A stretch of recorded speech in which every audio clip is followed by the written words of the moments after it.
Hello दोस्तों, स्वागत है आपका अपने YouTube channel story in Hindi में। आज हम आपको छोटा सा कहानी सुनाने वाले हैं जो एक आलसी लड़के पर है। चलिए तो कहानी को शुरू करते हैं। एक बहुत ही भोला भाला एवं आलसी लड़का था। वह कोई काम नहीं करना चाहता था, बस खाना खाता, घूमता और सोता रहता था। एक दिन उसे किसी ने बताया कि एक आश्रम है जहाँ पर कुछ नहीं करना पड़ता है और हर दिन 2 समय का खाना और नाश्ता मिलता है। तुम वहाँ जाकर रहो। दोस्तों, आगे की कहानी को देख लेते हैं। उस आलसी लड़के ने सोचा कि ये तो बहुत ही बढ़िया है और वह उस आश्रम में जाकर रहने रहने को सोचा। और फिर वह भोला भाला आलसी लड़का अपना सारा संसारिक जीवन को छोड़कर उस आश्रम में जाकर रहने लगा। चलिए दोस्तों, देखते हैं इसके आगे। आश्रम में गुरुजी भी रहते थे। वह कुछ समय सबको प्रवचन देते थे। वह आलसी लड़का सुनता था, बाकी समय आराम करता था, फिर भरपेट खाना खाकर सो जाता था। ऐसे ही उस लड़के का दिन गुजरता गया। एक दिन उस आश्रम में कुछ भी नहीं बना। नाश्ते के समय नाश्ता नहीं मिला। उसने सोचा, चलो नाश्ता नहीं मिला तो भोजन तो मिलेगा ही। अब भोजन के समय भी उसे भोजन नहीं मिला। लड़का दौड़कर गुरुजी के पास गया और उसने पूछा कि आज भी भोजन क्यों नहीं बना। गुरुजी ने कहा कि बेटा, आज एकादशी है और जितने भी आश्रम के सदस्य हैं उनका उपवास है और तुम्हारा भी आज उपवास है। आज भोजन नहीं बनेगा। वह लड़का आलसी था और उसने भूख भी बहुत लगता था। उसने गुरुजी से बोला कि मैं उपवास नहीं रहूंगा, मुझे भूख लगी है, मैं खाना खाऊंगा।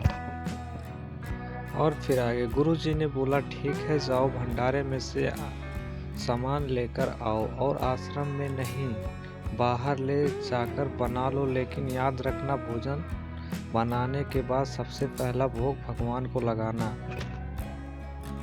वह लड़का बोला ठीक है और फिर अनाज लेकर नदी की ओर पहुंचा। भोजन पकाने लगा, तैयार हुआ। उसके बाद कहने लगा कि भगवान श्री राम आएंगे, पधारिए, भोग लगाएं। अब जब उसे लगा कि भगवान तो आ नहीं रहे हैं तो फिर कहने लगा कि मुझे मालूम है आपको तो अच्छा खाने की आदत है, मैं बना नहीं पाया और मुझे अच्छा भोजन बनाने भी नहीं आता, लेकिन जो भी रूखा सूखा बना है आकर खा लीजिए। भगवान श्री राम उसकी सरलता पर बहुत ही प्रसन्न हुए और उस लड़के को दर्शन दे दिए। उसने देखा कि भगवान श्री राम आए हुए हैं और उनके साथ में माता सीता भी आई हुई हैं, लेकिन लड़के ने सिर्फ 2 लोगों के लिए ही भोजन बनाया था, एक अपने लिए और दूसरा भगवान के लिए। और अब क्योंकि भगवान के साथ माता सीता भी आई हुई थी तो उसने उस भोजन को माता सीता और भगवान के सामने ग्रहण करने के लिए रख दिया।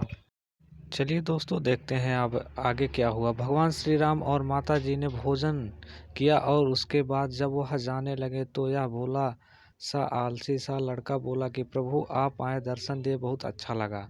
मुझे खाने को कुछ नहीं मिला, लेकिन कोई बात नहीं, और लेकिन आपसे यह विनती है कि अगली बार जब आप आएंगे तो कितने लोग आएंगे ये बात मुझे बता दीजिएगा, ताकि मैं उतने लोगों के लिए भोजन बनाकर रखूं। भगवान श्री राम मन ही मन मुस्कुराए और फिर अंदर ध्यान हो गए। तो फिर लड़का आश्रम गया। दिन बीतते गए और फिर एकादशी का दिन आया। इस बार उसने 3-4 लोगों के लिए अनाज लेकर खाना बनाने के लिए नदी के किनारे पहुंचा और उसने बड़े प्रशंसा से भोजन बनाया और इंतजार करने लगा कि प्रभु आएंगे और भोग लगाएंगे। और वह इंतजार करता रहा। फिर प्रभु जी आए और लड़के ने देखा कि भगवान श्री रामचंद्र जी पूरे दरबार को लेकर आए हैं, जैसे माता सीता, लक्ष्मण, भरत, हनुमान जी और सभी लोग आए हैं। लड़के ने 3 से 4 लोगों का भोजन बनाया था और इस बार भी भोजन कम पड़ गया। लड़के ने निराश होकर भोजन को प्रभु के आगे रख दिया। उन्होंने भोजन किया और फिर चले गए। लड़का फिर से भूखा रह गया। अब लड़का फिर आश्रम आ गया। दिन बीतते गए, फिर एकादशी का दिन आया और इस बार उसने गुरुजी से कहा कि गुरुजी, मुझे कुछ थोड़ा ज़्यादा अनाज चाहिए। गुरुजी सोचने लगे, क्या यह इतना अनाज का क्या करता है, कहीं इसे बेचता तो नहीं है। फिर उन्होंने कहा कि ठीक है, भूख से परेशान रहता है। लड़के ने कहा कि नहीं गुरुजी, मैं भूख से परेशान नहीं रहता हूँ। प्रभु के साथ बहुत लोग आते हैं, उन्हें भी तो भोजन कराना पड़ता है। गुरुजी को लगा कि लड़का पागल हो गया, लेकिन गुरुजी ने सोचा कि चलो एक बार चलकर देखना ही पड़ेगा कि लड़का इस अनाज का करता क्या है। वह भोला सा लड़का अनाज लेकर नदी के किनारे पहुंचा। इस बार भोजन बनाया नहीं। उसने सोचा कि प्रभु हर बार ज़्यादा लोगों को लेकर आते हैं, इस बार वह जितने भी आएंगे खुद बनाकर भोग लगा लेंगे। और फिर प्रेम से प्रभु को बुलाने लगा। गुरुजी ये सब छिपकर देख रहे थे कि वो भोजन को बना नहीं रहा है और प्रभु को बुला रहा है। लेकिन लड़के ने देखा कि इस बार प्रभु ने साथ बहुत से लोग आए हैं, तो उसने प्रभु के सामने हाथ जोड़ करके कहा कि प्रभु माफ़ करना, आप बहुत सारे लोग आते हो, मुझे संख्या पता नहीं होती है और मेरी हिम्मत भी नहीं होती है कि इतने सारे लोगों के लिए भोजन बनाऊं। आप स्वयं आइए, बनाइए, खाइए और भोग लगाइए। प्रभु मुस्कुराए और अपने साथ आए सभी लोगों के साथ मिलकर भोजन बनाने लगे।